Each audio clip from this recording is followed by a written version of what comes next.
15-20 दिन से हल्द्वानी के अलग अलग क्षेत्रों में और उससे पहले से भी माननीय उच्च न्यायालय के आदेश के बाद भी अतिक्रमण पर कार्रवाइयां हुई हैं। अन्य जो स्टेट गवर्नमेंट के द्वारा भी जो है सरकारी भूमि पर अवैध अतिक्रमण को हटाए जाने के संबंध में जिला स्तर पर टास्क फोर्स गठित करी गई है।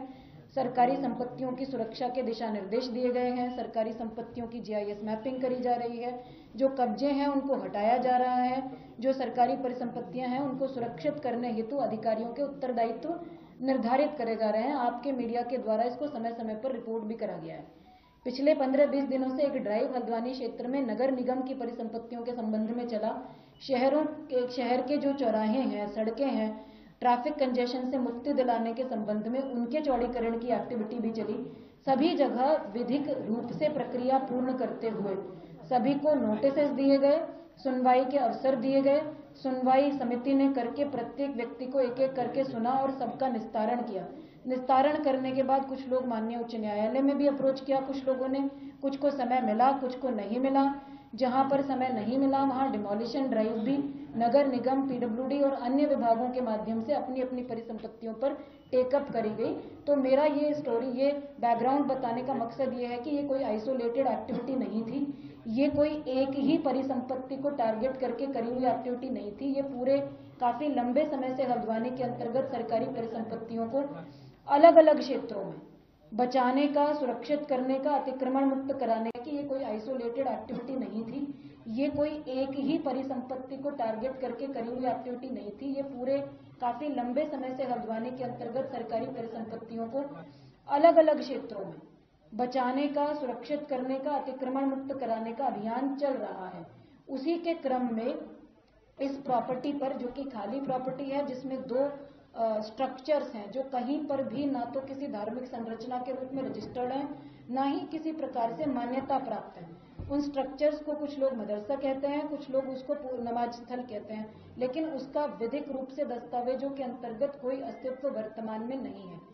उनको हमने खाली कराया। जो ओपन स्पेस था उसका कब्जा ले लिया गया और एक नोटिस परिसंपत्तियों पर, स्ट्रक्चर्स पर चस्पा करा गया, क्योंकि कथित रूप से ये एरिया मलिक का बगीचा नाम से जाना जाता है, जबकि कागजों में जो डॉक्यूमेंट्स हैं, दस्तावेज हैं नगर निगम के, वहां मलिक का बगीचा के नाम पे दर्ज नहीं है, नगर निगम की नजूर भूमि के रूप में दर्ज है।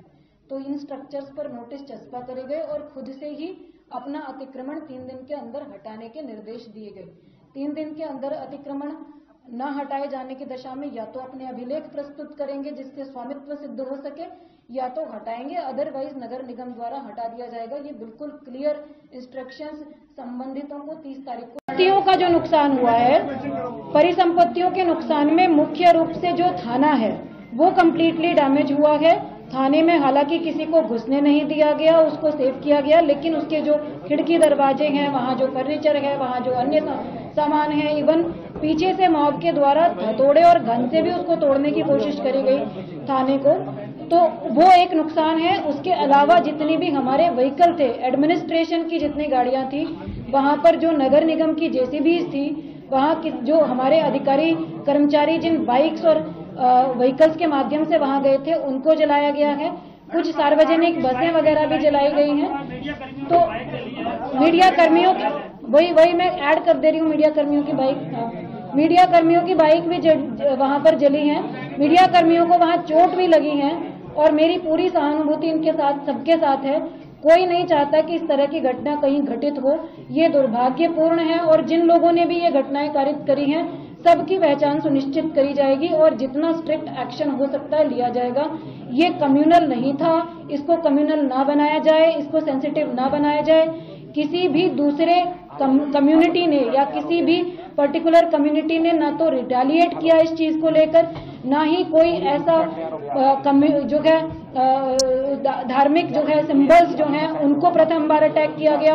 एक घटना हमारे सामने जरूर एक मंदिर के सामने आगजनी की आई, लेकिन वो छुटपुट घटनाएं हैं।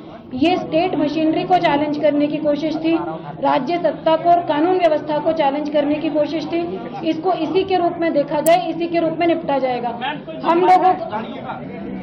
हम लोग असेसमेंट करा रहे हैं सभी परिसंपत्तियों का। शाम को फिर ब्रीफिंग करेंगे, जो भी अपडेट शाम तक की होगी आपको दी जाएगी और हम आपको ब्रीफ करते रहेंगे। किया गया पत्थरों के माध्यम से।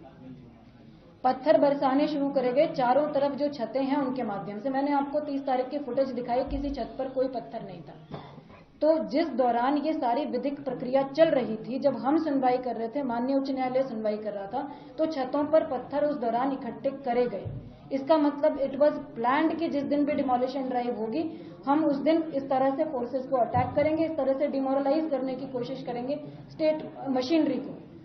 तो पत्थरों का अटैक हुआ जब हमारी टीम पीछे नहीं हटी, हमने डिमोलिशन ड्राइव को जारी रखा, हमारे ऑफिसर्स ने।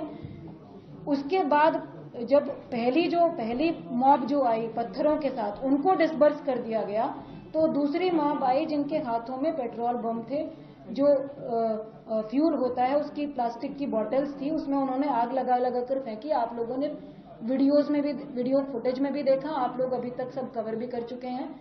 ये फेंका गया, ये भी अनप्रोवोक्ड था, बिल्कुल प्रोवोक नहीं किया गया था। तब तक हमारी टीम ने किसी भी प्रकार का फोर्स इस्तेमाल करना शुरू भी नहीं किया था। They were busy in demolishing the structure.